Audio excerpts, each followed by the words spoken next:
आज का विषय है पुरुषार्थ चतुष्टय। पुरुषार्थ चतुष्टय के बारे में आपने सुना है कि नहीं सुना? ये सबसे प्रसिद्ध है। यदि आपसे कोई पूछे कि मनुष्य का जीवन में लक्ष्य क्या है, तो आपका एक ही उत्तर होगा कि पुरुषार्थ चतुष्टय की प्राप्ति करना। ये पुरुषार्थ चतुष्टय है क्या? क्या हमारा जन्म इनके लिए ही बना है? ये पुरुषार्थ चतुष्टय, पुरुषार्थ है ये, और चतुष्टय इसलिए कहा, इसमें 4 अंग आते हैं। पुरुषार्थ चतुष्टय में वो 4 अंग कौन से हैं? यदि इनकी प्राप्ति करनी है तो योग की साधना भी करनी है। बिना स्वास्थ्य के आप इनको प्राप्त नहीं कर सकते। और मनुष्य का जीवन का मुख्य उद्देश्य, जो परम उद्देश्य जिसे कहा गया, इनकी प्राप्ति करनी है। पहला है धर्म। पहला कौन सा है? पुरुषार्थ धर्म। फिर दूसरा अर्थ, तीसरा काम, और अंतिम आता है मोक्ष। ये 4 प्रकार के पुरुषार्थ बताए गए हैं। 4 प्रकार के क्या है ये? पुरुषार्थ हैं, धर्म, अर्थ, काम और मोक्ष। भारत के अंदर धर्म के नाम से भारत बहुत सदियों से प्रसिद्ध है। धर्म का उद्गम जो है भारत के अंदर प्राचीन है, धर्म और मोक्ष। इसी धर्म और मोक्ष के लिए हमारा जीवन चलता है। ये दो जो आज की डेट में हम देखें, ये अभी आधुनिकता में आप देख रहे होंगे, ये अर्थ और काम के ऊपर हमारा पूरा जीवन केंद्रित हो गया है कि हमें अर्थ कैसे कमाना है, काम कैसे है। तो इसको क्या बोला गया? अर्थ और काम को क्या बोला गया?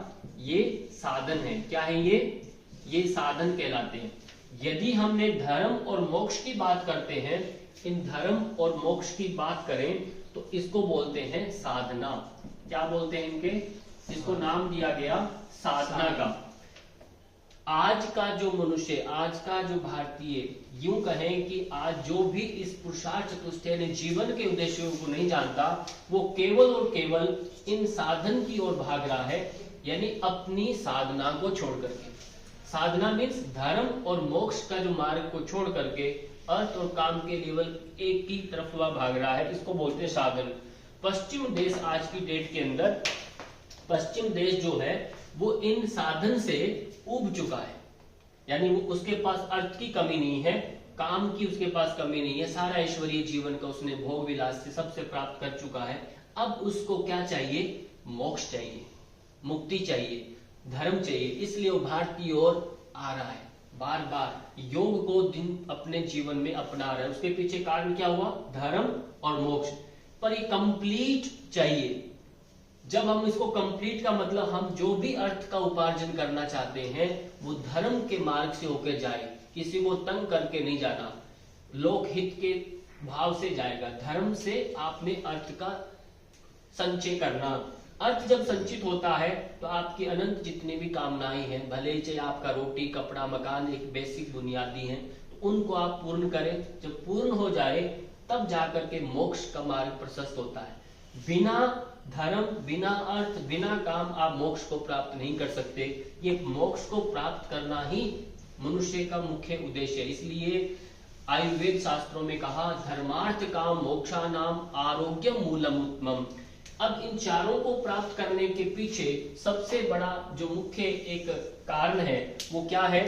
कि आपके अंदर आरोग्यता चाहिए। क्या चाहिए? आरोग्यता। आरोग्यता के बिना, आरोग्यता मतलब आपका फिटनेस, हेल्थ, स्वास्थ्य चाहिए। बिना स्वास्थ्य के न तो आप धर्म कार्य कर सकते, दान दक्षिणा नहीं दे सकते, कहीं भी कुछ भी नहीं कर सकते आप। अर्थ की तो बात ही नहीं है। आप स्वास्थ्य सही नहीं है तो आप अर्थ अपनी रोजीमर्रा जिंदगी में भी अच्छे से कार्य नहीं कर सकते, ऑफिस में भी वर्क नहीं कर सकते। कामनाएं तो बिना अर्थ के अभाव के हो ही नहीं सकती। इसलिए आरोग्यता चाहिए। मोक्ष के लिए भले चाहे आप कितना भी कहीं डुबकी लगा लें, कहीं भी चाहे सत्संग सुन लें, कितना अलग से, जब तक आप वो इस प्रक्रिया से नहीं जुड़े रहेंगे और आरोग्यता नहीं है, तब तक ये इनको हम दूर दूर तक ही स्पर्श कर पाते, क्षणिक काम होता है। इसलिए हमें पुरुषार्थ चतुष्टय को आज आपने समझा, और इसको प्राप्त करना ही मनुष्य का परम लक्ष्य होता है। ये बात आप अपना पक्का करिए। और इनको प्राप्त करने के लिए आरोग्यता ही हमें प्राप्त करना, और योग के माध्यम से हम आरोग्यवान हो सकते हैं। इसी के साथ आज का वीडियो कंप्लीट। धन्यवाद।